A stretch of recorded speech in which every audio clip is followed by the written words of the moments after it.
Hello प्यारे बच्चों, welcome to my YouTube channel base of education Mantra. हमारे चैनल में आपका स्वागत है। आज हम करने और समझने वाले हैं क्लास 2 की वर्कशीट नंबर 131। वीडियो शुरू करने से पहले हमारे चैनल को सब्सक्राइब करिए और इस वीडियो को अपने दोस्तों के साथ लाइक और शेयर करिए। तो चलिए बच्चों, हम शुरू करते हैं आज की वर्कशीट।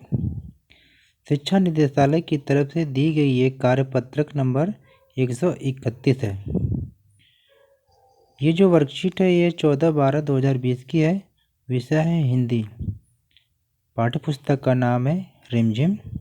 कविता क्या है? तितली और कली।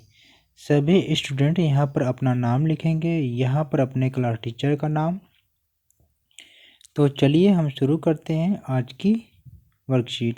आज की वर्कशीट हमारी बहुत ही महत्वपूर्ण होने वाली है। आज हम ऊर्जा संरक्षण के बारे में जानेंगे और समझेंगे। क्या आप जानते हैं आज राष्ट्रीय ऊर्जा संरक्षण दिवस, नेशनल एनर्जी कंजर्वेशन डे है। यह प्रतिवर्ष 14 दिसंबर को मनाया जाता है। इसे मनाने का मुख्य उद्देश्य लोगों के बीच ऊर्जा संसाधनों के महत्व के बारे में जागरूकता पैदा करना, ऊर्जा खपत को कम करना और ऊर्जा के गैर पारंपरिक स्रोतों के इस्तेमाल को बढ़ावा देना है। तो बच्चों, आज हमने जाना कि कैसे ऊर्जा को संरक्षित करना है। सबसे पहले हमने ये जाना कि प्रत्येक वर्ष 14 दिसंबर को क्या मनाया जाता है? ऊर्जा संरक्षण दिवस मनाया जाता है। आप यहाँ पर चित्र में देख पा रहे होंगे बच्चों। तो ये 14 दिसंबर को क्या है? प्रतिवर्ष मनाया जाता है ऊर्जा संरक्षण दिवस। क्यों मनाया जाता है? इसलिए मनाया जाता है कि हमें जब जितना ज़रूरत हो उसी टाइम पे हमें क्या है, ऊर्जा का यूज करना चाहिए। जैसे अगर हम घर से बाहर जा रहे हैं तो पंखे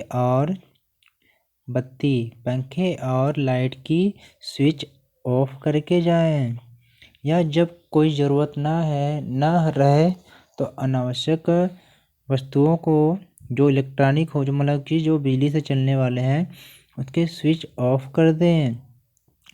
या ये कहें कि जो हम ज़्यादा वाट के चीज़ को यूज करते हैं उसकी जगह पर नए चीज़ों का इस्तेमाल करें जिससे बिजली की खपत कम हो।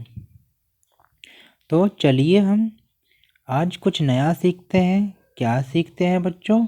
कि कैसे कैसे दो शब्दों से मिलाकर हम एक नया शब्द बनाएंगे। तो आज की वर्कशीट में हम कुछ इस प्रकार की सीखने वाले हैं। तो प्यारे बच्चों, हमने तितली और कली कविता पढ़ी है पिछली वर्कशीट में। इस कविता में तितली बगीचे में कली कली पर बैठती है। बगीचे को क्या कहते हैं बच्चों? उपवन भी कहा जाता है। उपवन शब्द दो शब्दों के मेल से बना है। वह दो शब्द कौन से हैं बच्चों? उप प्लस वन। ये दो शब्द क्या है? उप प्लस वन। तो वन का अर्थ है जंगल, यानी कि एक ऐसी जगह जहाँ एक बहुत बड़े क्षेत्र में पेड़ पौधे फैले हों। वन के आगे उप लगाने से इसका रूप और अर्थ बदल जाता है और उपवन बन जाता है बच्चों, जिसका अर्थ क्या है? एक ऐसी जगह जहाँ एक छोटे से क्षेत्र में पेड़ पौधे फैले हों। मतलब बच्चों, उपवन का अर्थ हो जाता है कि एक ऐसी जगह जहाँ एक छोटे से क्षेत्र में ही पेड़ पौधे फैले हो। मतलब कि जंगल का मतलब आपने जाना कि बड़े क्षेत्र में, जहाँ एक बड़े क्षेत्र में पेड़ पौधे फैले हो, तो उससे हमने वन जान लिया कि उसे वन या जंगल कहते हैं। लेकिन उपवन उसे कहते हैं कि एक छोटे से क्षेत्र में ही क्या है, पेड़ पौधे फैले हों। है ना मजेदार ये।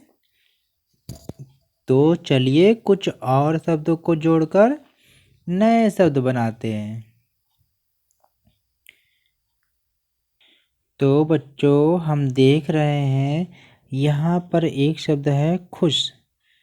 खुश को प्लस खबरी को मिलाने से एक नया शब्द बना, जो क्या है, खुशखबरी। तो बच्चों इसी तरह हमें करना क्या है, नीचे दिए गए शब्दों के मेल से हमें क्या है, एक नए शब्द को बनाना है। तो हमने क्या, खुश प्लस किस्मत से हमने क्या बनाया, खुशकिस्मत। फिर अगला बच्चों, हम प्लस शक्ल से हमने क्या एक शब्द बनाया, हम शक्ल।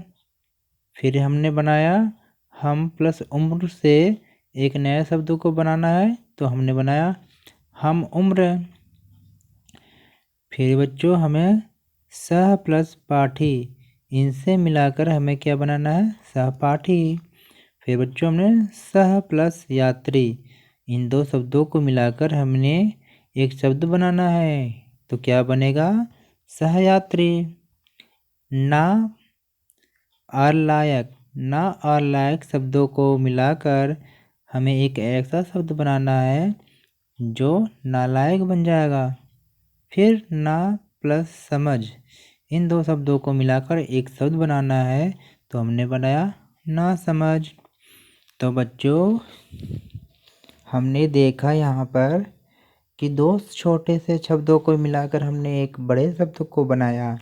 तो आप भी इसी तरह अपने घर पर दो शब्दों को ऐसे ही मिलाकर कुछ और नए शब्द बनाइए। मम्मी पापा के लिए सुझाव है, रोज़मर्रा की बातचीत के दौरान आने वाले उपसर्ग शब्दों के बारे में बच्चों के साथ चर्चा करें। तो बच्चों उपसर्ग होता क्या है, ये किसी शब्द के आगे जोड़ा जाता है।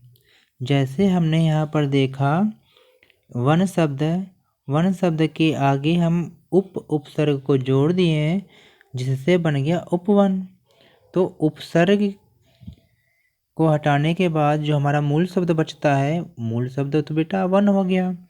तो इसका जो कोई शाब्दिक अर्थ होता है अगर, तो हमें पता चलेगा कि इसमें उपसर्ग लगा है।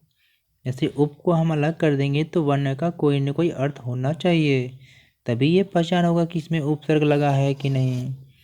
तो प्यारे बच्चों हमारे चैनल को सब्सक्राइब करिए और हमारे वीडियो को लाइक और शेयर करिए। Okay, take care, goodbye. फिर मिलते हैं एक नई वीडियो के साथ।